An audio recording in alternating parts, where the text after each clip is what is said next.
조디악 살인마 암호 속에 숨겨진 살인의 진실. 조디악 킬러는 1960년대 후반 미국 캘리포니아에서 활동한 연쇄 살인범으로 그의 범죄는 1968년 12월 20일 캘리포니아 베니시아에서 처음 발생했다. 당시 젊은 커플인 데이비드 파라데이와 베티 루 젠슨은 차 안에서 총에 맞아 사망했다. 범인은 그들을 강제로 차에서 내리게 한 후 총으로 쏘아 살해했다. 처음에는 이 사건이 단순한 총격 사건으로 보였지만 이 사건이 조디악 킬러의 첫 번째 범행으로 밝혀지기까지는 시간이 필요했다. 두 번째로 알려진 사건은 1969년 7월 4일 독립기념일에 발생했다. 이번에도 젊은 커플이 범인의 타겟이 되었다. 달인 미칼과 마이클 마고는 차 안에서 총격을 받았다. 미칼은 사망했으나 마이클은 살아남아 경찰에게 범인의 인상착의에 대해 증언할 수 있었다. 그의 증언에 따르면 범인은 백인 남성으로 30대 중반 정도로 보였으며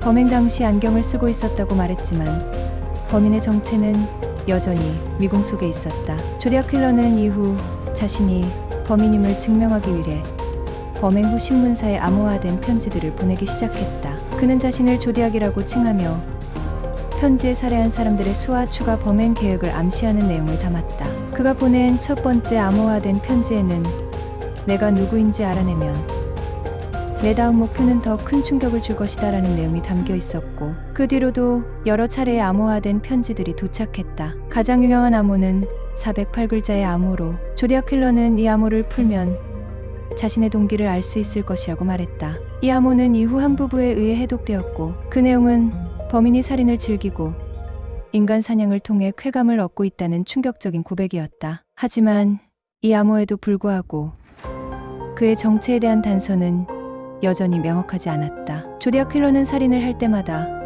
신문사에 새로운 편지를 보내며 자신을 과시했다. 그는 편지에서 자신의 범행을 자랑하며 경찰과 언론을 조롱하는 듯한 태도를 보였다. 특히 그는 자신이 언제 어디서 살인을 저지를지에 대한 예고를 하며 사람들을 공포에 떨게 했다. 그가 보낸 편지들 중 일부는 여전히 해독되지 않았고 그의 정체를 둘러싼 미스터리는 점점 더 깊어졌다. 1969년 9월 조디악 킬러는 캘리포니아의 레이크 베리사에서 또 다른 커플을 공격했다. 브라이언 하트넬과 세실리아 셰퍼드는 호수 근처에서 캠핑을 하던 중 범인에게 공격당했다. 이번에는 총기가 아닌 칼을 사용해 그들을 찔렀다. 셰퍼드는 결국 사망했지만 하트넬은 기적적으로 살아남았다. 그는 범인이 자신을 공격하기 전에 이상한 복장을 하고 있었으며 자신의 셔츠에 조디악 기호가 그려진 검은 두건을 쓰고 있었다고 증언했다. 조디악 킬러의 가장 악명 높은 사건은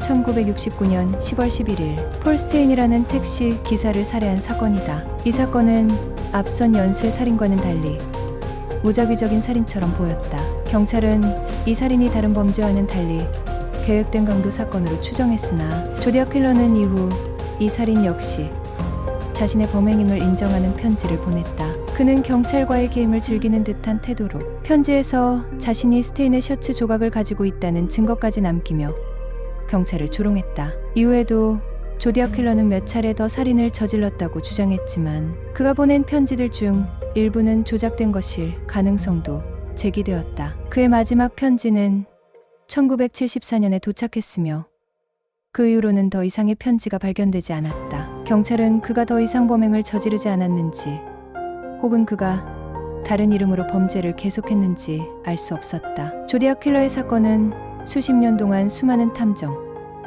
기자, 범죄 전문가들이 그의 정체를 밝히기 위해 노력했지만 여전히 미제 사건으로 남아있다. 다양한 용의자들이 제시되었고 심지어 유명한 이론가들은 조디악 킬러가 실제로는 여러 명일 수 있다는 주장도 내놓았지만 그 어느 것도 확실한 결론에 이르지 못했다. 그의 편지 속 암호는 일부가 해독되었지만 여전히 해독되지 않은 암호도 남아있으며 그 암호 속에 그의 정체가 숨겨져 있을지에 대한 의문은 여전히 남아있다. 조디악 킬러의 정체는 21세기에도 많은 사람들의 관심을 끌고 있으며 그의 범죄는 미국 범죄사에서 가장 큰 미스터리 중 하나로 남아있다.